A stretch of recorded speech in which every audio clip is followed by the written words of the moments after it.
Yeah. Boxing aficionados. What's up? What's going on? Hey, yo, check this out.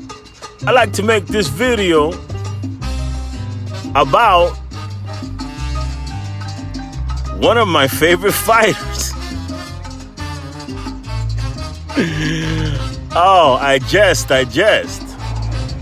Actually, he must be one of my favorite fighters because over the years I've talked about him so much, and posted and tweeted about him. So it might be that there's something appealing about the character named Keith Thurman. So the boxing world is up in arms, or rather, the boxing fandom is up in arms because the WBC has all of a sudden, decided to make Keith Thurman #1 on their rankings. So the controversy is whether he deserves that lofty perch or not. So, in the business of boxing, you don't get what you deserve. You get what you can negotiate, or what you can be in position to negotiate, right? And Keith Thurman happens to be on the right side of the street when it comes to the welterweight division. And I just decided to take a peek at the top 5 fighters in the WBC rankings at welterweight. They are Keith, Virgil Ortiz, which Keith just jumped over. People think that Virgil Ortiz got slided there.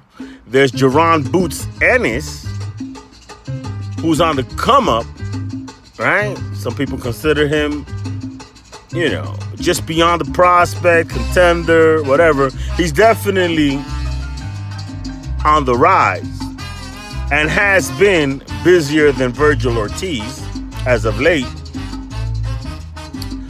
But, that's neither here nor there. And there's David Avanesian, the European, and Conor Benn. I didn't even realize that Conor Benn was rated that high in the WBC rankings.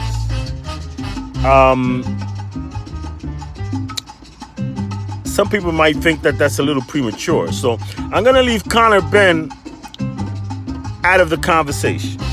He's definitely a compelling kid. A lot of talent. I love to see him fight.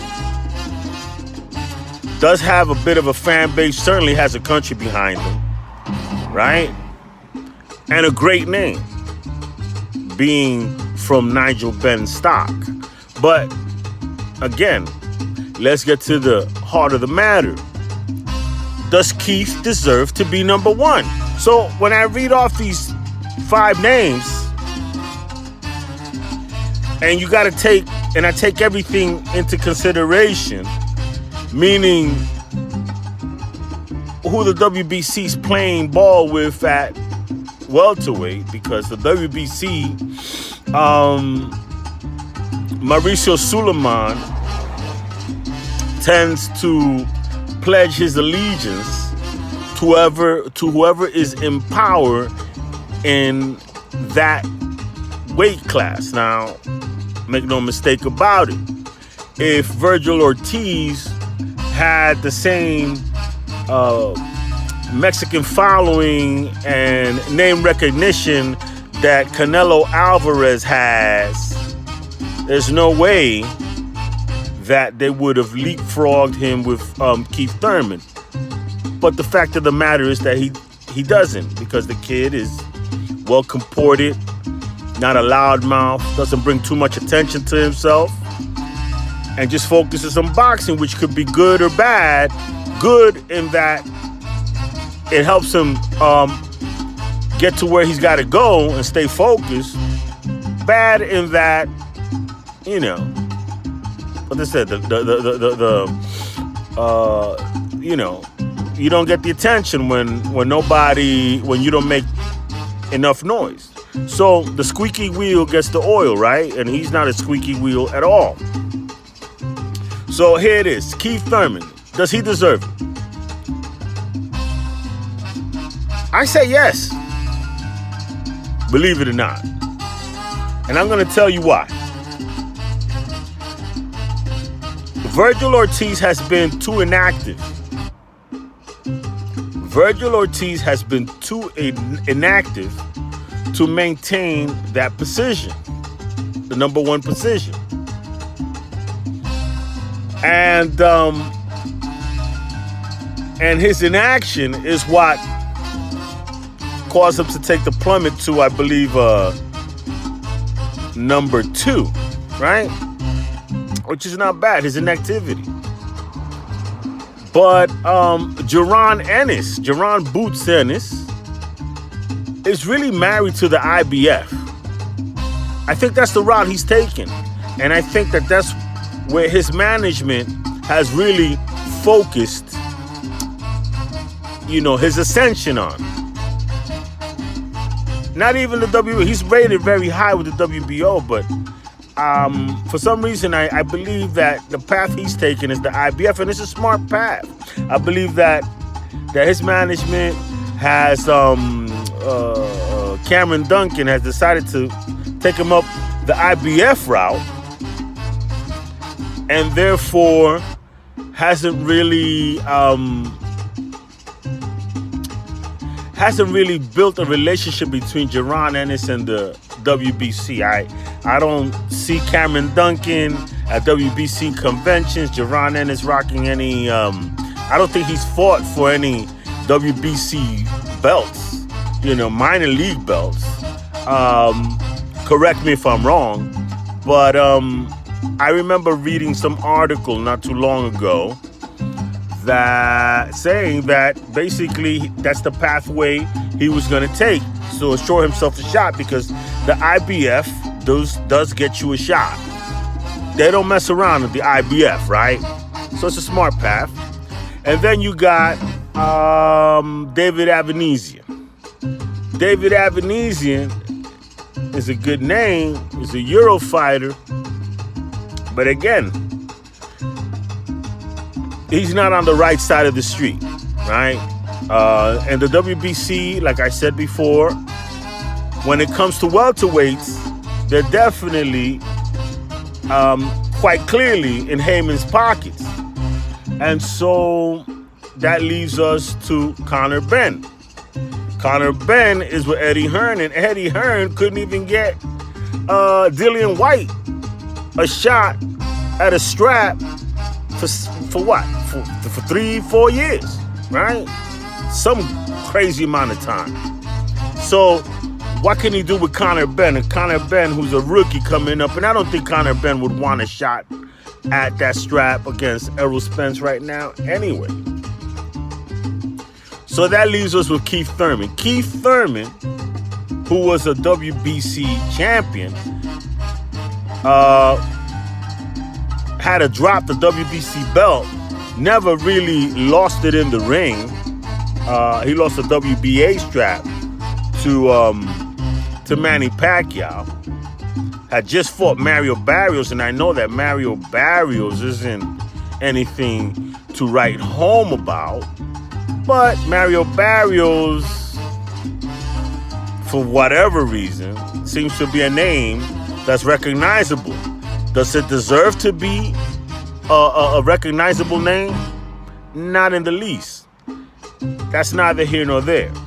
What I find most interesting about this situation is the timing of when Keith Thurman has been elevated to number 1. I think the timing comes right in the middle of a negotiation, a negotiation with Bud Crawford for an undisputed for the WBO strap, to put all the marbles on the table. They were going to fight for all the marbles. I believe that somebody at the PBC finagled Mauricio Sulaiman to make this announcement now so they could put pressure on the Bud Crawford camp to make the deal or take the deal that's on the table, and not to haggle too much over the finer points, right? Like, this is the deal on the table, take it or leave it. Oh, wow, look, Mauricio just called Keith Thurman as a possible mandatory challenger, #1 ranked for Errol Spence. And like it or not, Bud, that's a fight that we could make a little money on. Because we could pay Keith Thurman $2 million, right? Even $1.5 million. Get him in the ring against Spence, and we may be able to actually turn a profit on that, because it is a fight that people have wanted to see in the past. It has a storyline, not as great a storyline as Crawford versus Spence, obviously, which has been highly anticipated for the last 3-4 years. But it has a storyline nonetheless. These two fighters don't like each other. They're two recognizable names. They've always seemed to be on a collision course. And we can make this fight because we control both fighters. And that's what that announcement today was about, or yesterday or whatever. I believe that it has something to do with that. I believe that Heyman and his people called in a favor for Mauricio Sulaiman. Mauricio Sulaiman said, yeah, I can do that for y'all. Why not? You dig? And the thing is, he could do that because of Virgil Ortiz's inactivity. Bottom line, Virgil Ortiz's inactivity has given Mauricio Sulaiman the opportunity to leapfrog him in the rankings and and not be criticized for it.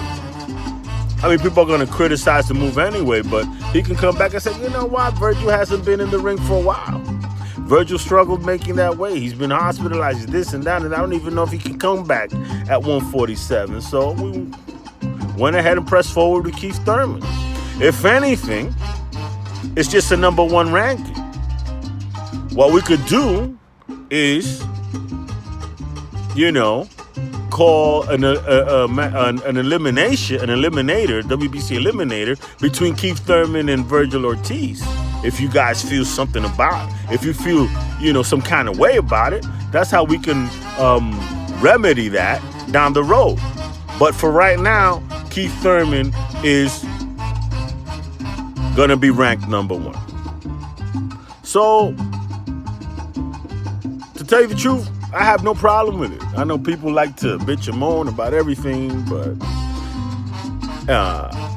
it is what it is. You got to understand how it is that these things come about, so you won't be frustrated with them. You dig? So